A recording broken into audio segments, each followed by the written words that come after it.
All right, this is a big one. You just can't go and sue a truck driver anymore in Florida. Things are changed since March 24th. There's now a law that protects truck drivers and trucking companies from these crazy lawsuits that might or might not have been a situation. So let's get into this video. In the country for being what they call a judicial hellhole. And basically, I think what that means is that you have a lot of use of the legal system that's not being put towards benefiting somebody that was harmed as much as it's done to benefit lawyers who are involved in the system. And we want people to be able to have their day in court if they're harmed.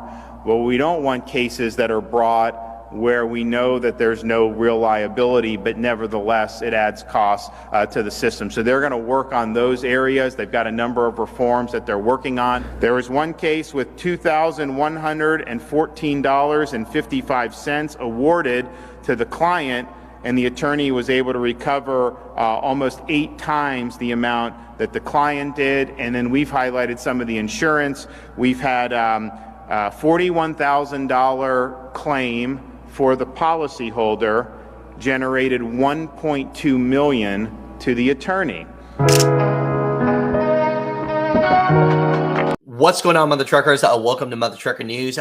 Thank you to the thousands of listeners and watchers. My name's Alex, and I was a mover for 10 years, and just giving you guys information that I can. And thank you so much for being my eyes and ears as always. Please message us at muthatruckernews@gmail.com so that you could just inform us on everything that's going on in the trucking industry. I got one thing right here that's an extremely positive thing. This one right here, it goes out to all of the truck drivers, especially out in Florida.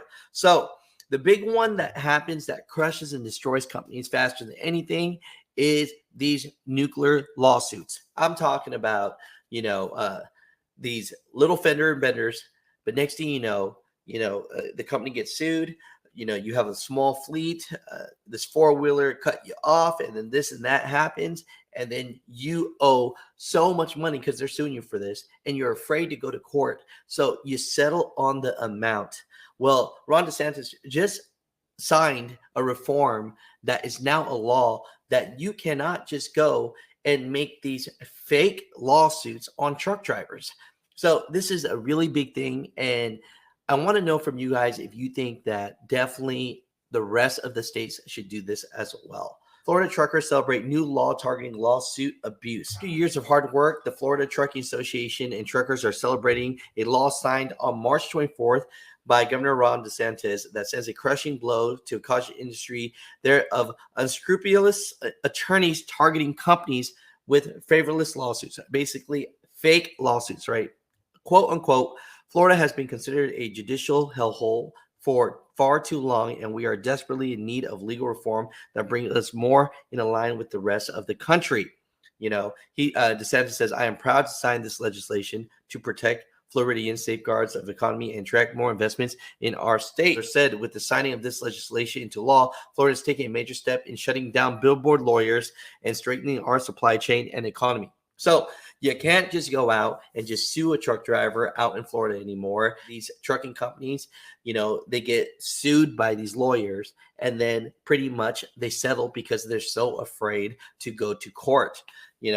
So this new law protects truck drivers and trucking companies from this in Florida. What are your thoughts? Mutha Truckers, comment down below, because at the end of the day, the only one that was really making money from all this are the attorneys. So everything is perfect. There are things that we need to improve on, and I'd say that the things that I've discussed with different folks who are looking to either bring more business to Florida or expand more business in Florida is, what's your lawsuit climate look like in the state of Florida? And for a number of years, we were ranked #1 in the country for being what they call a judicial hellhole. And basically, I think what that means is that you have a lot of use of the legal system that's not being put towards benefiting somebody that was harmed as much as it's done to benefit lawyers who are involved in the system. And you look around our interstates and stuff, what billboards do you see? Billboard after billboard, you see billboard lawyers on these billboards. You don't necessarily see that in a lot of other states. I think you see it here because we've really had a cottage industry of litigation for a long, long time. I've been able to be fortunate to put justices on the Florida Supreme Court and on our appeals courts. That's made a big difference in terms of the litigation climate, because some of that has been driven by activist court decisions over a number of decades. So that genie is back in the bottle. The activism from the courts and the state level is gone, but we still nevertheless have a lot of lawsuits. So for example, one of the reasons our auto insurance rates are higher here is because there's a lot of cost of litigation embedded in these auto insurance premiums. Think about some of the things that we've had in Florida. So under our current litigation structure, these things have happened in cases. So there was one case where the client was awarded $216.67, and the lawyer got over $100,000 in fees. It's another case about an alleged $1.48 interest miscalculation, and that generated more than $78,000 in lawyer fees given to the attorney. There was one case with $2,114.55 awarded to the client, and the attorney was able to recover almost 8 times the amount that the client did. And then we've highlighted some of the insurance. We've had $41,000 claim for the policyholder generated $1.2 million to the attorney.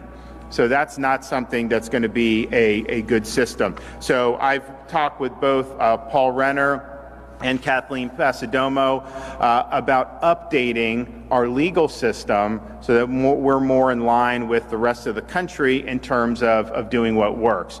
And so they're working on a series of reforms to be able to make our system better. Again, we want people to be able to have their day in court if they're harmed. Well, we don't want cases that are brought where we know that there's no real liability, but nevertheless it adds costs to the system. So they're going to work on those areas. They've got a number of reforms that they're working on, and I'm supportive of this. I think it's going to make Florida a more attractive place to do business. And when you talk about having the opportunity to build more manufacturing, to build bigger footprints, that's ultimately going to mean a lot more opportunity for Florida citizens. Look, our unemployment rate is, I think, a point and a half lower than the nation as a whole, and we've been much lower than them for really the balance of the post-COVID era, and that's partially because we've approached things in the right way, but we have more ability to expand even more opportunity. So I want to seize that. I want to make sure that we're doing what puts us in the best position, not only to succeed in the here and now, but be able to succeed over the long haul.